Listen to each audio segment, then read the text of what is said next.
नमस्कार, आप देख रहे हैं न्यूज 18 बिहार झारखंड और मैं हूं आपके साथ लक्ष्मी। लालू प्रसाद के ऑफर से बिहार में गरमाई सियासत पर सीएम नीतीश कुमार ने विराम लगा दिया।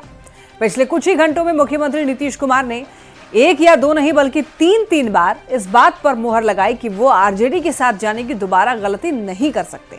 सीएम ने स्पष्ट शब्दों में दो टूक कहा है कि वो अब कहीं किसी के साथ नहीं जाने वाले हैं। बीजेपी के साथ उनका रिश्ता मजबूत है, अटूट है। और सीएम के बयान पर क्या आरजेडी के रिएक्शन है, इस रिपोर्ट में देखिए।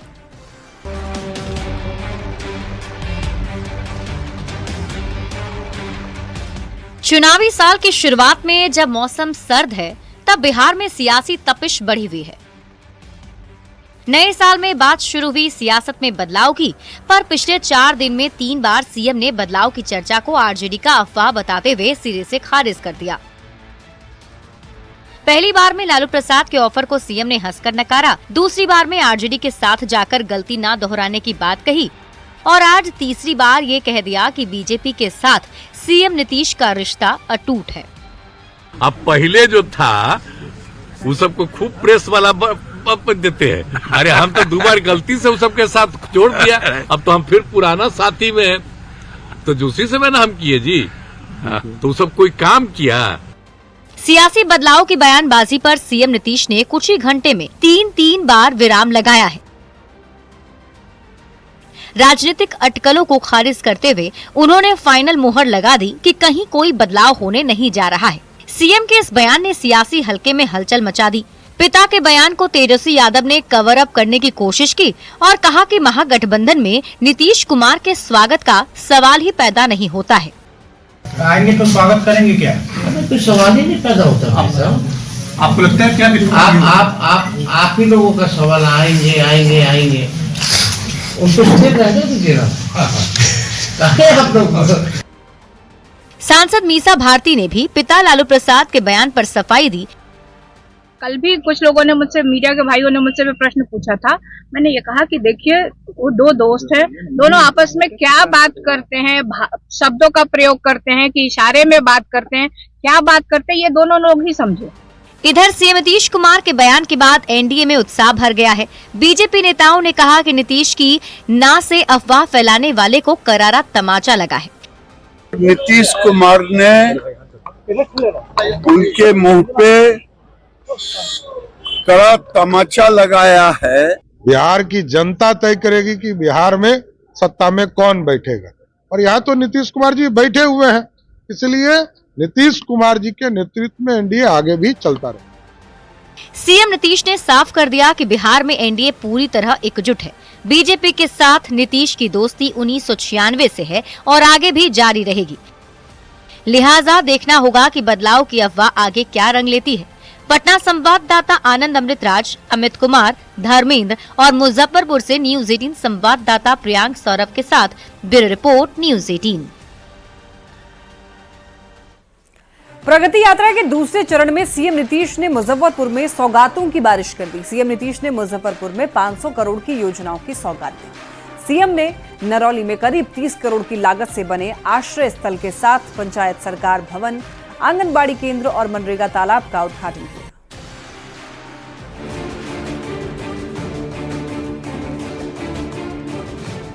सीएम नीतीश कुमार की प्रगति यात्रा का दूसरा चरण जारी है।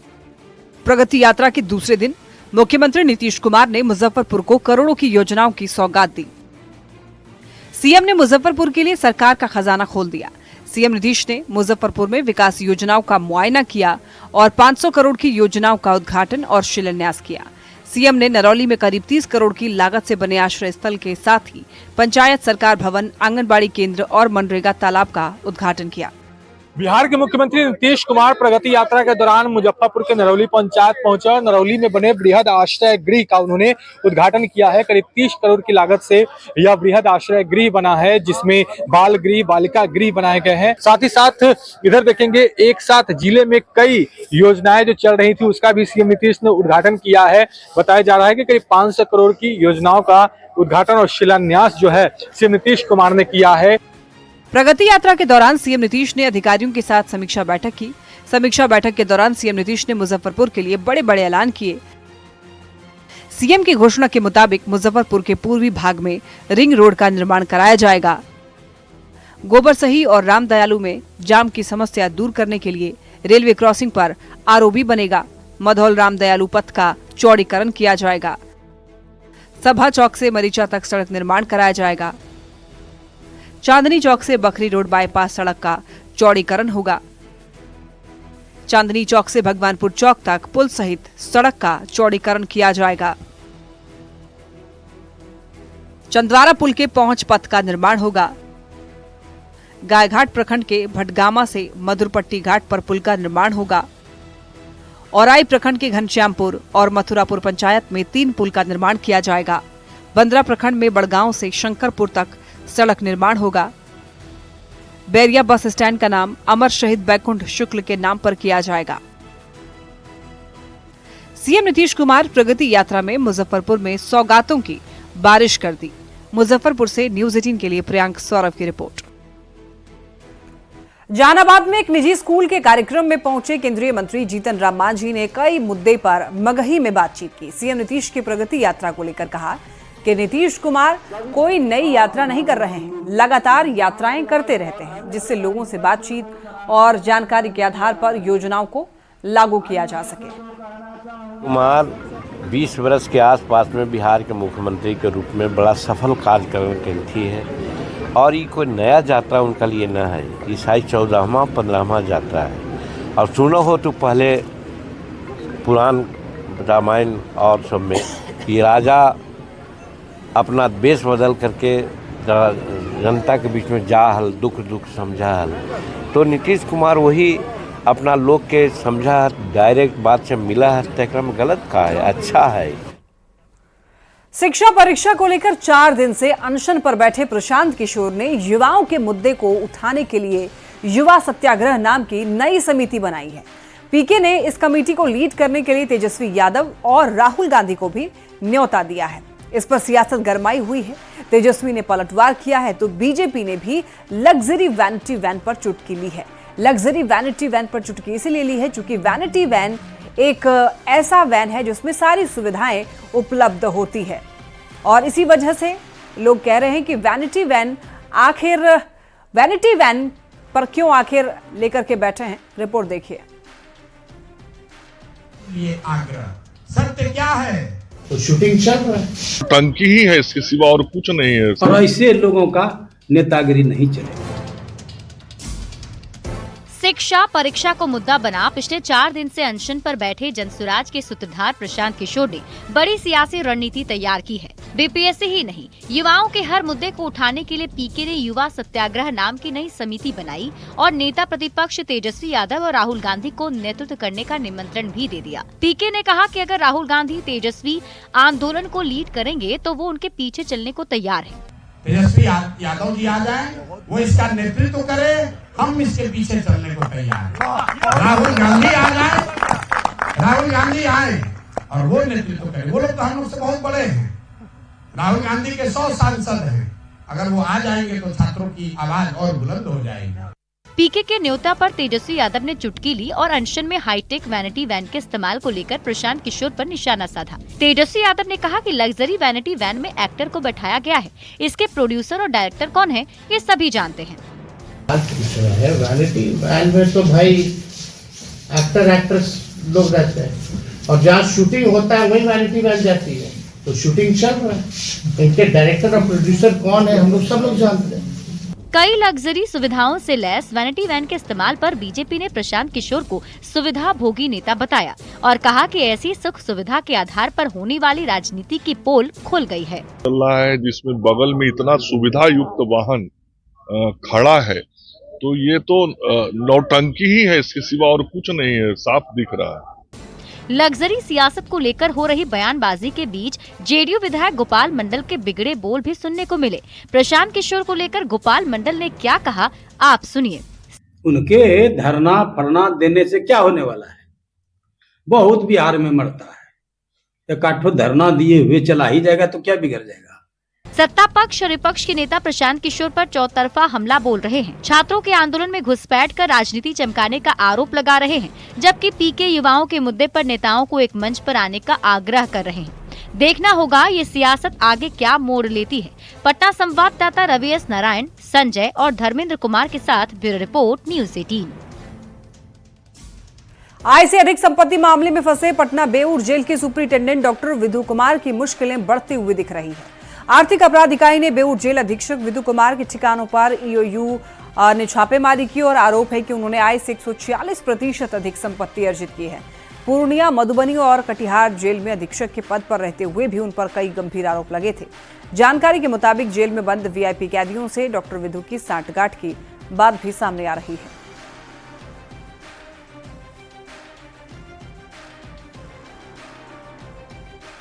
सुपरिटेंडेंट डॉक्टर विधु कुमार के खिलाफ आय से अधिक संपत्ति मामले में आर्थिक अपराध इकाई की छापेमारी तो खत्म हो गई है, लेकिन आज दूसरे दिन आर्थिक अपराध इकाई की टीम अधीक्षक के ठिकानों से मिले जो कागजात हैं और जो प्रॉपर्टी है उसका आकलन करने में जुटी हुई है।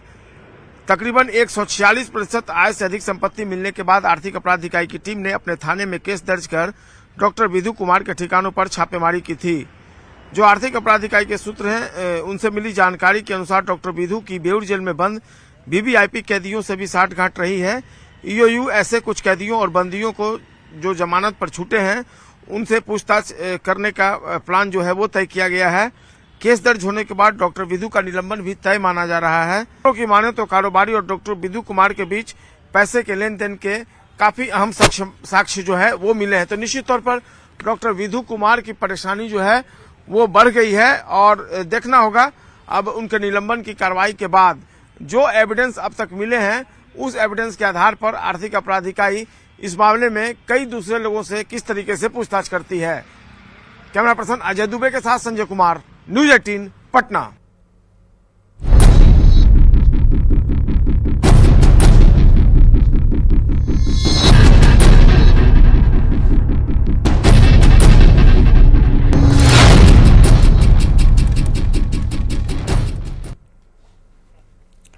बात करते हैं बढ़ती हुई ठंड की। देखिए, पूरा बिहार शीतलहर की चपेट में है। ठंड का 3rd डिग्री टॉर्चर जारी है और देखिए हाड़ कपाने वाली ठंड है। लोगों का जीना मुश्किल हो चुका है। देखिए रिपोर्ट।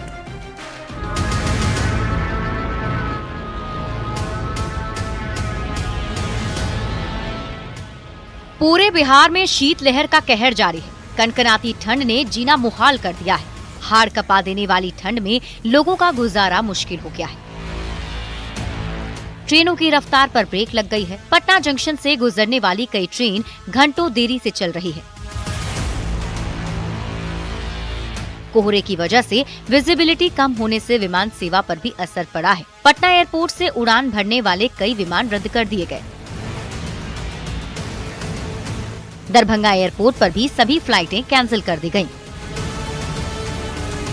आरा में भी ठंड से बचने के लिए अलाव ही सहारा बन गया है। हालत ये है कि न्यूनतम तापमान 7 डिग्री तक चला गया है। ठंड के 3rd डिग्री टॉर्चर से लोग सहमे हुए हैं। सुबह आए हैं तो ठंड बहुत ज्यादा था, इसीलिए आग हम लोग लगाए हैं कि थोड़ा सा ठंड से राहत मिले। टेम्परेचर बहुत ही कम हो गया है, 10 डिग्री से नीचे आ गया। ठंडा है, ये तो प्राकृतिक चीज है। कभी ठंडा होगा, कभी गर्म होगा, कभी धूप होगा। गया में भी कड़ाके की ठंड पड़ रही है। तापमान 7 डिग्री तक लुढ़क गया है। 2 दिनों से धूप नहीं निकली है। जिला प्रशासन की तरफ से कई जगहों पर अलाव की व्यवस्था की गई है, लेकिन भीषण ठंड में वो भी नाकाफी है। ठंडी बहुत ज्यादा है तो खुद को सेफ के लिए बगल में लकड़ी रखा हुआ था तो इधर से ही निकाल के हम लोग जला रहे हैं। ठंडा से नहीं बिक रहा है सर। तो काफी दिक्कत भी हो जाएगा, फिर घाटा हो जाएगा। वो भी घाटा लग जाएगा। साहब को पैसा भी देना है, 20,000 रुपया मलगुजारी। बगहा में ठंड और कोहरे की मार से लोग परेशान हैं। ठंड ने सबको अंदर से हिलाकर रख दिया है। न्यूज़ 18 पर खबर चलने के बाद प्रशासन ने चौक चौराहों और सार्वजनिक जगहों पर अलाव की व्यवस्था कर दी है। छपरा में भी ठंड का प्रकोप थमने का नाम नहीं ले रहा। कनकनी से लोग परेशान हैं। ठंड से बचने के लिए अलाव ही सहारा बन गया है। प्रशासन ने अलाव का कोई इंतजाम नहीं किया है। चारा के लिए कहीं से इतना ठंड है। हाँ, तो क्या करेंगे उसके लिए? बहुत ज़्यादा ठंड है। ठंड से हम लोग त्रास है। हर मनुष्य जीव जंतु त्रास है। यहाँ सरकार की तरफ से किसी भी प्रकार की कोई व्यवस्था नहीं है। सासाराम भी कोहरे की चादर में लिपटा है। लोग घरों में दुबके हुए हैं। समय काटना मुश्किल हो गया है। गोपालगंज में भी ठंड का सितम लगातार जारी है। लोग घरों से निकल नहीं पा रहे। पछुआ हवा ने कनकनी बढ़ा दी है। अलाव का इंतजाम नहीं होने से परेशानी और बढ़ गई है। भागलपुर में भी सर्दी का सितम जारी है। ठंड की वजह से आम जनजीवन अस्त व्यस्त हो गया है। घने कोहरे की चादर हड्डी गला देने वाली ठंड में जान बचाना मुश्किल हो गया है। न्यूज 18 के लिए पटना से संजय कुमार, दरभंगा से विपिन कुमार दास, आरा से चंदन कुमार, गया से एलन लीली, बगहा से मुन्ना राज, छपरा से संतोष, सासाराम से अजीत, गोपालगंज से गोविंद कुमार और भागलपुर से विकास कुमार सिंह की रिपोर्ट। सासाराम अनुमंडल क्षेत्र में ठंड को लेकर जिला प्रशासन जगह जगह अलाव की व्यवस्था करने का दावा कर रहा है, लेकिन नगर में कहीं भी अलाव नहीं दिख रहा। सदर अस्पताल में भी स्वास्थ्यकर्मी और मरीज के परिजन खुद लकड़ी की व्यवस्था करके ठंड से बचने की कोशिश कर रहे हैं। जिले का तापमान लगभग 8 डिग्री होने के बाद भी अलाव की व्यवस्था नहीं की गई है, जिसको लेकर लोग प्रशासन से अलाव की व्यवस्था करने की अपील कर रहे हैं। ज्यादा जानकारी दे रहे हैं संवाददाता अजीत कुमार। सासाराम में कड़ाके की ठंड पड़ रही है और उसके मद्देनजर जिला प्रशासन का दावा है लगभग 18 से 20 जगह अलाव की व्यवस्था की गई है, लेकिन नगर में कहीं भी वो अलाव देखने को नहीं मिल रही है। मैं अभी हूँ सासाराम के सदर अस्पताल में और आप देख सकते हैं यहाँ जो अलाव की व्यवस्था की गई है वो स्थानीय जो यहाँ पर कर्मी हैं उन लोगों के द्वारा व्यवस्था की गई है। ये अपना तो कर रहे हैं। हाँ, इसी से ठंडी इतनी तबाह है हम लोग। ज़रा कैसा है? ये बहुत ठंडी लग रही है, बहुत ठंडी। हाँ, कैसे बच रहे हैं ठंडा से? सर लकड़ी तोड़ के बीन करके चुन करके जला रहे हैं इस तरह से। कहीं नहीं, हमने तो 4-5 दिन पहले नगर निगम के सब घेराव भी किया था इसी को लेकर कि कड़ी ठंड पड़ रहा है और नगर में आपकी जवाबदेही जिम्मेवारी है जिला प्रशासन और नगर निगम का कि जगह जगह जो है अलाव की व्यवस्था करें जलाने का। लेकिन अभी हमने भ्रमण किया बहुत जगह, अभी कुछ जगह और भी जा रहे हैं। जैसे कहा जा रहा है कि जो है यहाँ जल रहा है तो हम देख लेते हैं, यहाँ आए हुए हैं तो निजी लोग अपने से बचने के लिए जला रहे हैं। मुकम्मल जो व्यवस्था होनी चाहिए थी नहीं थी, लेकिन प्रशासन का दावा है कि कई जगह अलाव की व्यवस्था की गई है लेकिन कहीं नहीं दिख रहा है और कहीं अगर अलाव दिख भी रहा है तो स्थानीय लोग जो हैं वो अपने स्तर से ठंड से बचने के लिए उपाय कर रहे हैं। अजीत कुमार, न्यूज 18, सासाराम। समस्तीपुर से एक बड़ी खबर है, देखिए, जहां पर नाला निर्माण के दौरान मिट्टी धंसने से एक मजदूर की दबकर मौत हो गई। ये मामला कर्पूरी ग्राम थाना क्षेत्र के शंभूपट्टी नगर निगम इलाके का है। जिस वक्त हादसा हुआ उस वक्त वहां पर कई मजदूर सरिया बांधने का काम कर रहे थे। वहां मौजूद लोगों ने बाकी मजदूरों को तो बचा लिया, लेकिन एक मजदूर की जान चली गई। बताया ये जा रहा है कि मजदूर को मिट्टी से काफी मशक्कत के बाद निकाला गया है, लेकिन बचाया नहीं जा सका। मृतक की पहचान मोहम्मद सफीकुल इस्लाम के रूप में की गई है, जो कि कटिहार के गौरीपुर गांव का रहने वाला था। पुलिस पूरे मामले की जांच पड़ताल में जुटी है। प्राइवेट हॉस्पिटल में ले गए थे। अच्छा, ठीक है। किस कंपनी का काम चल रहा है? ये सरकारी गवर्नमेंट काम चल रहा है, सरकारी काम। कंपनी काम कर रही है? किस कंपनी का नाम बताओ ना। कौन सी company? RR construction, RR Patna की है जी। वो बिहार का बिहार कटिहार डिस्ट्रिक्ट पड़ता है, प्राणपुर थाना, और वो लोग का पंचायत गौरीपुर। नाम क्या है? सफीकुल इस्लाम। अच्छा, तो घटना स्थल पर ही मौत हो गई? जी, लाते लाते मतलब उस टाइम था सब इधर हॉस्पिटल आते आते खत्म हुआ। जानकारी मिली जो नाला जो है सो खोदाई में जो एक लेबर जो है सो सबके मर गया है। अच्छा, कहाँ पे घटना हुई? ये शंभूपट्टी की है। मजदूर कहाँ का रहने वाला था? ये मजदूर तो सुनने में आया जो कटिहार के रहने वाले, कटिहार के रहने वाले। क्या नाम है मजदूर का? ये मालूम तो अभी हम कर रहे हैं। खबर बगहा से, जहां पर रामनगर से सटे हुए रिहायशी इलाके में एक बाघ की चहलकदमी से लोगों में अब दहशत है। वन विभाग की टीम ने मोतीपुर पुल के पास में बाघ के मिलने की पुष्टि की है। बाघ के पगमार्क जहां जहां मिले हैं वो जंगल से करीब 20 किलोमीटर दूर है। बता दें आपको, वैकुंठपुर के पास में गांव वालों ने बाघ देखा, जिसकी सूचना मिलने पर वन विभाग की टीम हरकत में आई। पगमार्क के ढूंढने के बाद में बाघ की गतिविधियों को ट्रैक करने के लिए 2 टीम को तैनात किया गया है। वन विभाग की टीम इलाके में ट्रैकिंग करते हुए लोगों से सतर्क रहने की भी अपील कर रही है।